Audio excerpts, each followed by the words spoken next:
Merci pour me donner cette opportunité pour répondre quelques questions. Tout d'abord, comme je vous ai dit, je vais vous remercier pour le travail que votre groupe Afrique Média fait en disant les nouvelles de l'Afrique d'aujourd'hui. Et c'est très important parce que le monde doit savoir ce qui passe aujourd'hui en Afrique dans tous les domaines. Cela permettra que nos amis américains, européens, asiatiques, de tout le monde savent mieux ce que c'est l'Afrique aujourd'hui. Et je pense que ce sont les médias africains qui ont la vocation de bien représenter, exprimer la réalité de notre continent. Je vais d'abord parler de moi-même. Je suis le docteur Ruben Maye-Jemangue de la Guinée équatoriale, ambassadeur de la Guinée équatoriale aux États-Unis d'Amérique. Avant de venir ici, j'étais ambassadeur et représentant permanent de la Guinée équatoriale auprès de l'Union africaine en Éthiopie, à Addis Abeba. J'ai fait en Éthiopie 6 ans en représentant mon pays. Et j'étais arrivé en Éthiopie le 5 décembre 2008. J'étais arrivé à Addis Abeba. Au cours de mon séjour en Éthiopie, j'ai eu la responsabilité de représenter mon pays devant les autorités éthiopiennes et aussi dans le système de l'organisation de l'Union africaine.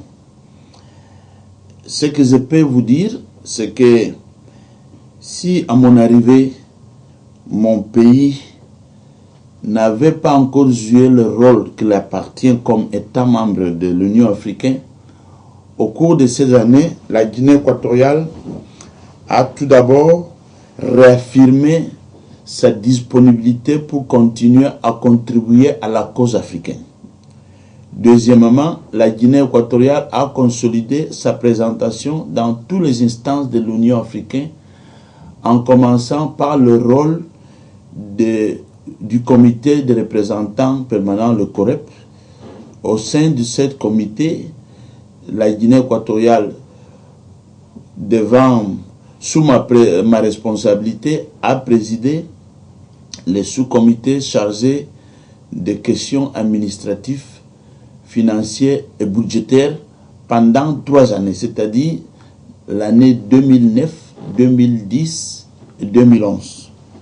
Pendant cette année, nous avons introduit des réformes pour améliorer les mécanismes de l'élaboration du budget de l'Union africaine et aussi les mécanismes de contrôle des dépenses des organes de l'Union africaine. Après ça, la grande responsabilité que nous avons eue, c'est quand notre président, son Excellence Obiangema Mbazo, a été élu comme président de l'Union pour l'exercice de l'Union africaine 2011. Et comme vous le savez, tous les travaux pour la présidence de l'Union, soit les travaux au niveau des ambassadeurs, au niveau des conseils des ministres et au niveau des chefs d'État, ils ont été organisés et dirigés par moi comme ambassadeur de la Guinée équatoriale, président du COREP. La Guinée équatoriale a eu la présidence dans le moment très difficile du continent, c'est-à-dire quand s'était éclaté les révolutions du nord d'Afrique, en Libye, en Tunisie et en Égypte, en Côte d'Ivoire aussi. C'est grâce au courage et aux orientations politiques et stratégiques de son excellent Théodore Obiangema Mbazo que nous avons bien mené la présidence. Ce que nous avons voulu faire encore pendant notre présidence, c'est remarquer et défendre la souveraineté des États africains, la capacité des Africains d'occuper de leurs affaires. Et l'Afrique aussi a exprimé à travers notre président, son excellent Obiangema Mbazo, le souhait raisonnable que l'Afrique soit écoutée quand il s'agit des problèmes africains. que l'Afrique soit tout d'abord écoutée et que les institutions de la communauté internationale ne doivent pas prendre de décisions sans compter avec l'opinion, l'avis des États ou des institutions africaines. Le deuxième moment important que j'aimerais vous aborder, quelle a été ma réaction pour ma nomination comme maintenant ambassadeur de la Guinée équatoriale aux États-Unis d'Amérique. Bon, tout d'abord, je vais d'abord remercier mon président, son excellent Obiangema Mbazor, et le gouvernement et le peuple de la Guinée équatoriale pour la confiance qu'on m'a donnée pour aller représenter mon pays auprès de l'Union africaine et les grands succès que nous avons eus. Maintenant, après 6 ans, ma nomination comme nouvel ambassadeur de la Guinée équatoriale aux États-Unis, pour les uns et les autres, ça peut être qualifié comme promotion. Et je peux le dire que c'est une grande responsabilité, cette nomination, parce que aujourd'hui, les États-Unis jouent un grand rôle pour tous les pays du monde en général et pour la Guinée équatoriale en particulier parce que, comme vous le savez, la Guinée équatoriale est un pays pauvre et c'est grâce à la sagesse et au courage de notre président qui a développé et consolidé nos relations avec les États-Unis jusqu'à le niveau que les compagnies pétrolières américaines ont investi dans notre pays pour exploiter les ressources pétrolières et énergétiques. C'est à travers cette exploitation que notre pays a démarré un développement bien remarqué dans tous les domaines. Aujourd'hui, les relations entre la Guinée équatoriale et les États-Unis sont très importantes, pas seulement pour notre développement économique, mais pour assurer la diversification économique de notre pays. Nous devons développer la coopération bilatérale avec les États-Unis dans tous les domaines. C'est pourquoi, comme nous l'a chargé le président de la République, nous sommes venus ici pour renforcer ces relations, pour diversifier ces relations dans tous les domaines de notre développement. Et dans ce domaine, je compte que mon gouvernement va continuer de nous appuyer, de m'appuyer comme ambassadeur auprès de mon gouvernement pour que nous prenions toujours ce qui nous bénéficie. Le troisième point, c'est quel accueil le peuple et le gouvernement américain m'ont gardé. Je peux vous dire que j'ai été bien accueilli parce que quand j'ai fini ma mission aux États-Unis, les ambassadeurs américains en Éthiopie et les représentants des États-Unis auprès de l'Union africaine en Éthiopie, ils m'ont reçu en Addis Abeba, ils m'ont donné toutes les facilités nécessaires, ainsi que l'ambassadeur des États-Unis à Malabo, M. Askino. Alors, à mon arrivée ici, j'ai été accueilli à l'aéroport par les représentants des départements d'État à la salle VIP à l'aéroport.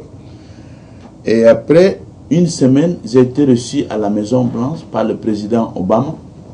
Avec le président Obama, on a abordé les questions bilatérales et on a partagé la vision qu'aujourd'hui, la Guinée équatoriale est un des pays qui contribue au développement des États-Unis parce que les 10% de pétrole qui vient du golfe de la Guinée, vient de la Guinée équatoriale, contribue au trésor américain. Donc, aujourd'hui, c'est important que les relations bilatérales soient renforcées dans tous les domaines.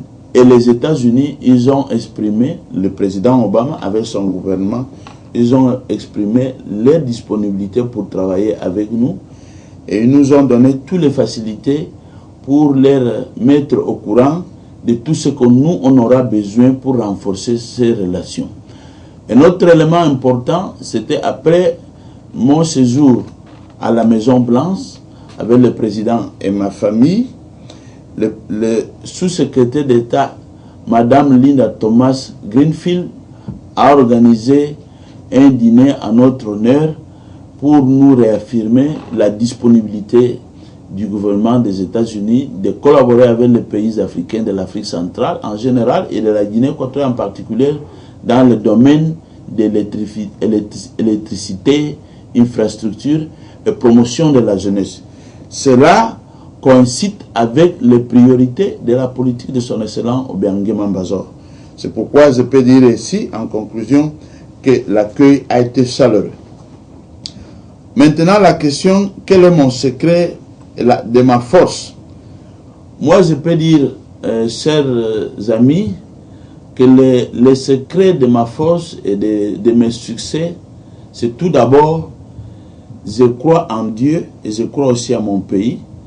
Quand le président m'a confié, depuis que j'ai fini mes études, j'ai travaillé d'abord comme conseiller au ministère des Affaires étrangères en matière de diplomatie et droits de l'homme en 1995. Après, j'étais devenu ministre de la Justice. J'ai fait ministre de la Justice pendant 10 ans. Après, j'étais conseiller de la sécurité nationale du président, délégué chargé de la sécurité extérieure du pays. Et après ça, je suis rendu aux affaires, mais après 2007, je suis revenu encore à la diplomatie comme ambassadeur en Éthiopie. Je crois en Dieu et quand le président de la République me donne une mission pour servir mon pays, mon peuple, ma confiance est toujours en Dieu et aux gens que je serve. Et c'est pourquoi je pense que Dieu, c'est mon secret, parce que je suis un ambassadeur de Dieu et je serve aux intérêts de Dieu à travers les humains. Merci beaucoup.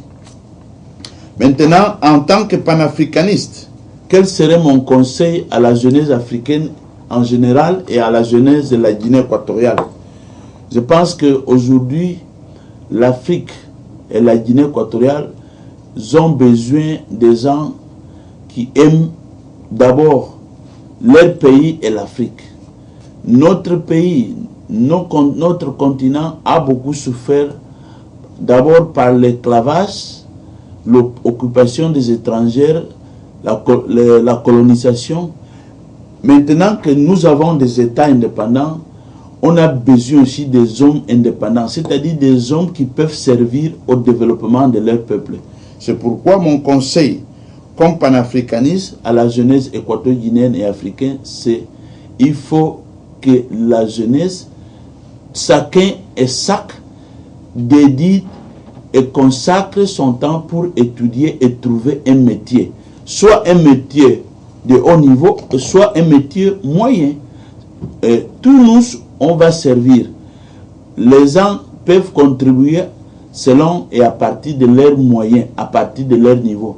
Ce qui serait pire, c'est quand un jeune ou une jeune ne peut rien apporter à sa famille ou à son pays ou au continent africain.